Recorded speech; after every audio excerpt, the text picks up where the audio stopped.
Bom dia, pessoal. Vou explicar para vocês hoje o capítulo 13, que é a lei dos movimentos.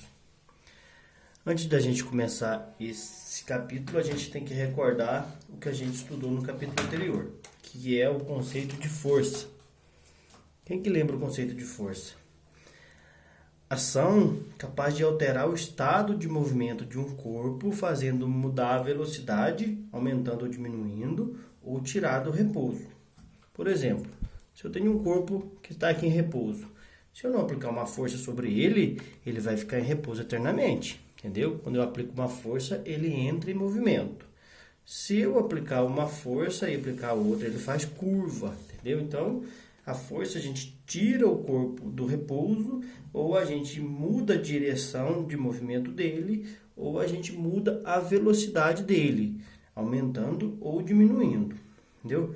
Mas é o seguinte, os corpos, eles resistem a essa mudança. Ele tende a ficar na condição que ele está.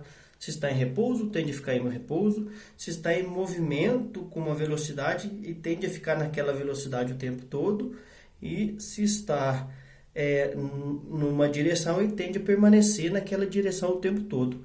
Essa resistência que os corpos têm a essas alterações, mudar de direção, aumentar ou diminuir a velocidade ou sair do repouso, é chamado de inércia.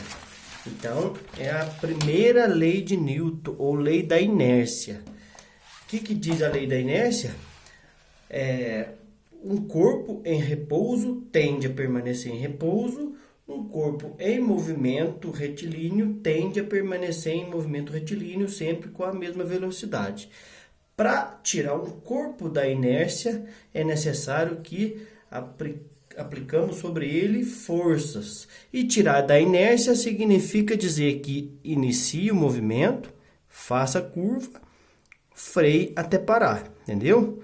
Então, isso é tirar da inércia. Um exemplo da inércia atuando nas nossas vidas. Eu estou dentro de um carro, como está nessa atividade aqui. Estou dentro de um carro, parado na rua, vem outro carro e colide atrás. A minha cabeça é jogada para trás. Na verdade, não foi a cabeça que foi jogada para trás. A cabeça ela quis ficar onde ela estava por inércia. O carro que foi para frente, entendeu? O contrário também acontece. Imagina eu estou numa rodovia em movimento e de repente eu colido com outro carro na traseira de outro carro. Meu corpo tende a ir para frente.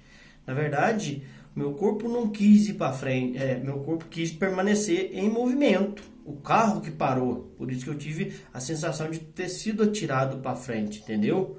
Então, a inércia é a condição que um corpo tem de permanecer em movimento ou em repouso. Outra atuação da inércia é que os corpos tendem a permanecer em movimento em linha reta. Olha nesse caso aqui, eu estou indo com um veículo aqui. Para ele fazer essa curva, é necessário que tenha uma força que puxe ele para cá, que é o atrito entre o chão. Se não tiver atrito, ele passa reto. Então, o que a gente chegou à conclusão? Está aqui, ó. Entendeu? Considerando a terra como referencial, o princípio da inércia afirma que, quando o corpo está em repouso, tende a permanecer em repouso. Quanto maior a massa do corpo, maior será a tendência, ou vice-versa. O que quer dizer isso? Que quanto maior a massa do corpo, mais força é necessário para fazê-lo movimentar.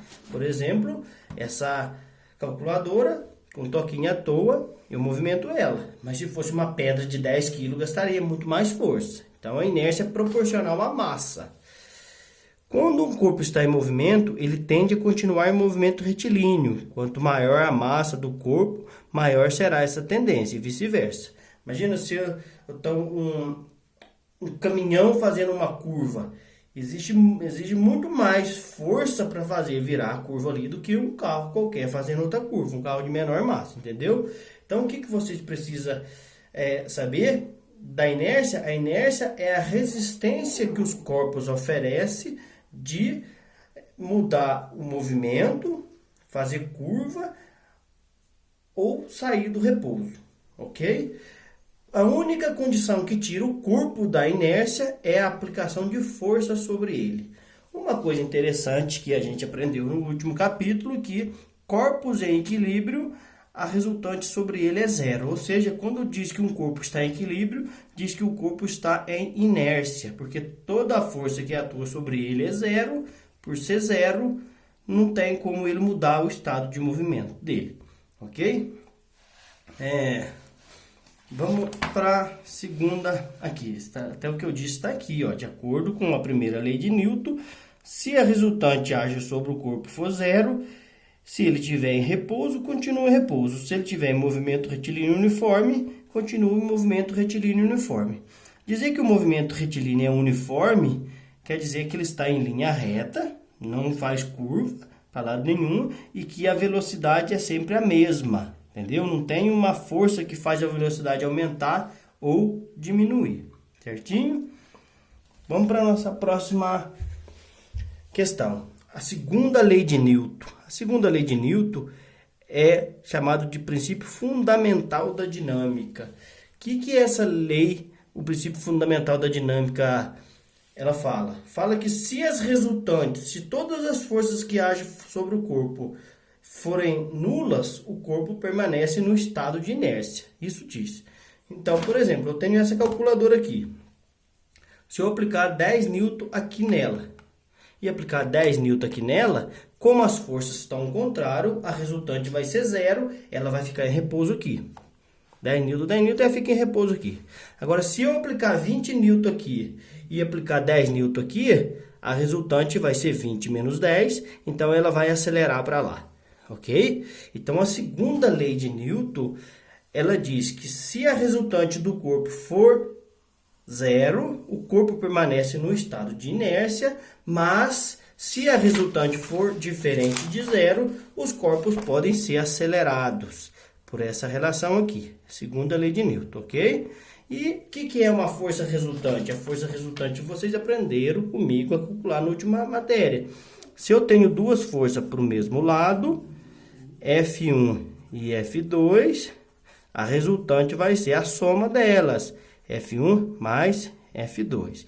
Se eu tenho duas forças, cada uma para um lado, a resultante, F1 e F2, a resultante vai ser a maior menos a força menor, ok?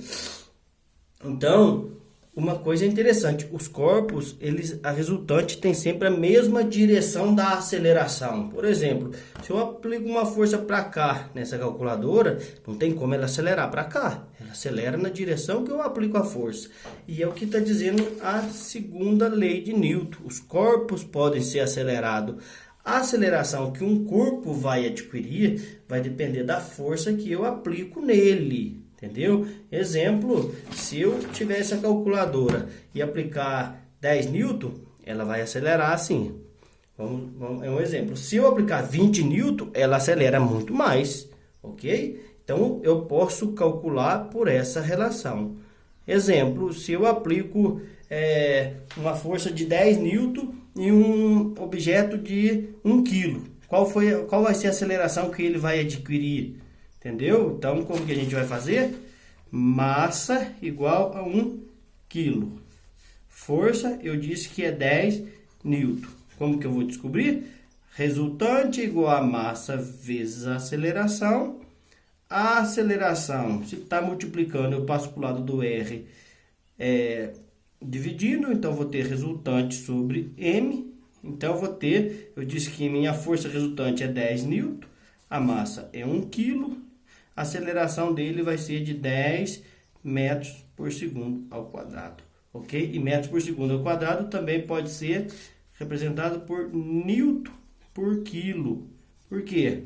Que é força por massa, ok?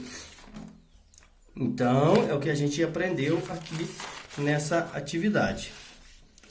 E essas atividades eu vou deixar para vocês fazerem lá.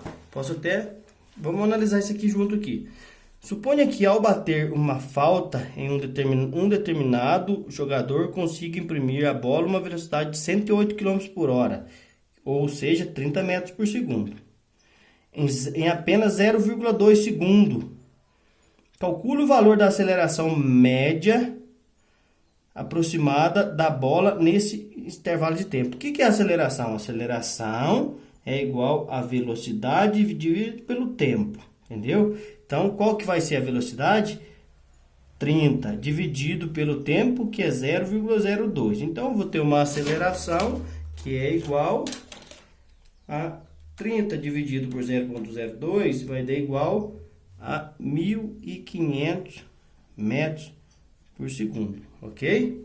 Foi uma aceleração muito forte. Calcule a força média aproximada que o pé do jogador aplicou na bola, sabendo que a bola tem 0,4 kg. Como que eu vou calcular a força? Eu tenho a massa, tá aqui, massa. Tenho a aceleração que eu achei ali, eu vou procurar a força, fazendo força resultante igual a massa vezes a aceleração.